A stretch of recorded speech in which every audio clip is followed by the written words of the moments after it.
All right, so in this week's video, I actually had something entirely different planned for this week until a couple days ago, I really started seeing a different theme really just kind of popping into my life. And that's the importance of being grateful. And, I think it started a couple days ago when I saw this photo, and it was of a sign, and the sign said, God has never stopped being good. We've just stopped being grateful. And I think in many ways it kind of highlights the importance of, in how we view God. That's in many ways how we're going to be treated by God and treated by the world. When we stop being grateful and we start viewing God as this vindictive God or like a God who is out to get us or maybe a God who's just not even present, that's in many ways how the world is going to be reflected back to us. And continuing with this importance of being grateful, it's kind of interesting. So last week we started in Matthew 7, and we talked about, judge not that you not be not judged, and the importance of judging ourselves before we judge others. And I was actually going to skip ahead in Matthew 7 to an entirely different topic, but it was actually interesting when I went back to look at Matthew 7, starting at verse 7, it talks about keep asking, seeking, and knocking. And so it says, ask and it will be given to you. Seek and you will find. Knock and it will be opened to you. For everyone who asks receives, and he who seeks finds, and to him who knocks it will be opened. Or what man is there among you who, if his son asks for bread, will give him a stone? Or if he asks for a fish, will he give him a serpent? If you then, being evil, know how to give good gifts to your children, how much more will your Father who is in heaven give good things to those who ask him? Therefore, whatever you want men to do to you, do also to them, for this is the law and the prophets. And, it's interesting how this relates back to this idea of being grateful and the importance of being grateful. Because, I think in many ways it talks about how it's kind of highlighting how, God is a good God. You just need to know that God is good. You need to ask Him. Well, I think one thing that I have definitely struggled with is, this idea of like asking, seeking, and knocking. I think I've struggled a lot with the seeking part, where it's easy to ask for something and just expect it to be the door to be open to you, but you actually have to put in the work to get to that door so that you can knock on it, as opposed to, I think sometimes we're just knocking down the wrong door. Other times we might be asking for the right thing, but it's like we're not ready for it. And we have to actually put in the work to be ready for it so that when we do knock, it will be granted to us. And I think, man, this is such a great section. And I can't believe I was thinking about just kind of skipping over it to some other stuff.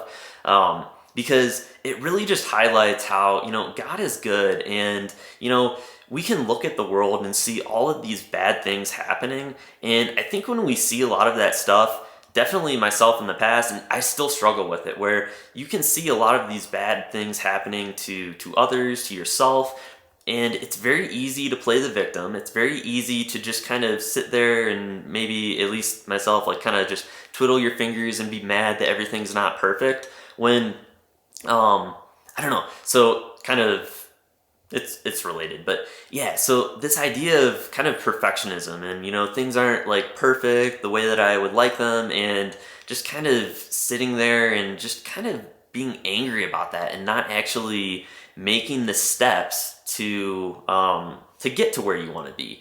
I think that's definitely something that I have struggled with.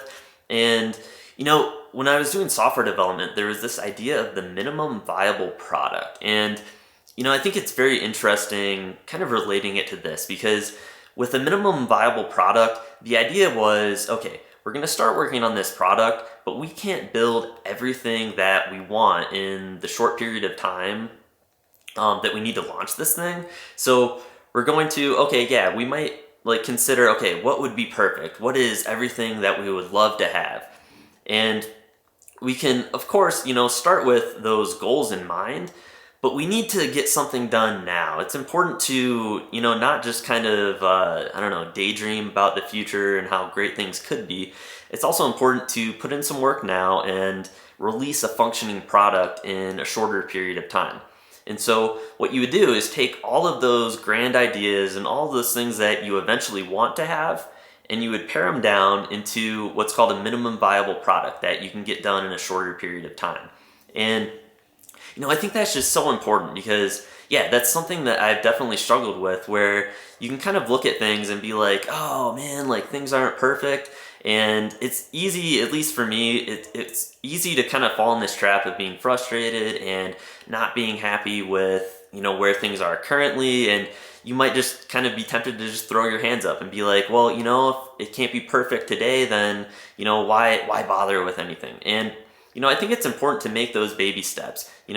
Work on that minimum viable product. Maybe it's not the version of something that you would like, but maybe it's actually just like a version of it. Maybe it's a good thing, but not, not like perfect, not everything that you wanted.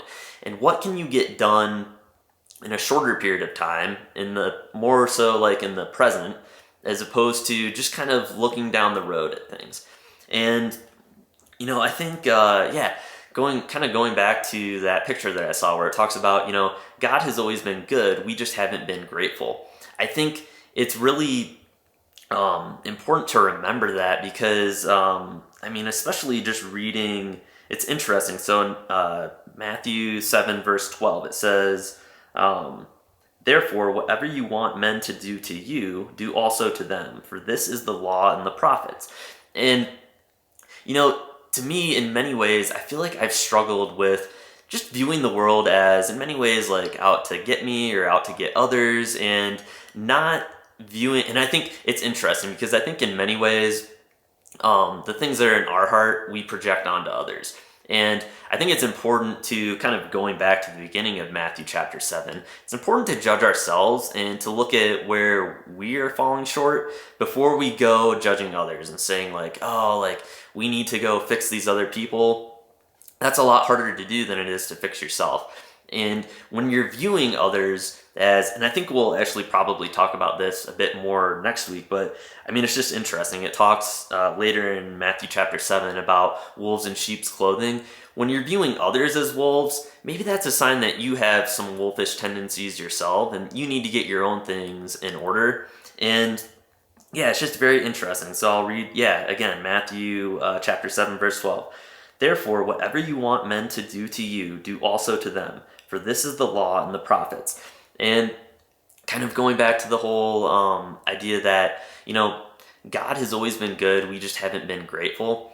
It's very interesting because in many ways it's like, if we're going to view God as not being good, and not be grateful for what we have and kind of view him in a way where it's like, oh, God isn't present, how could he allow all of these bad things to happen? In many ways I think that's why a lot of these bad things are happening. It's because we don't have that faith. We're not being grateful for what we have, and we're not viewing God as present and good and all powerful. We are kind of just stuck in this rut in many ways, and I think that gets reflected back to us. And I think that's a good place to stop, and we'll talk some more next week.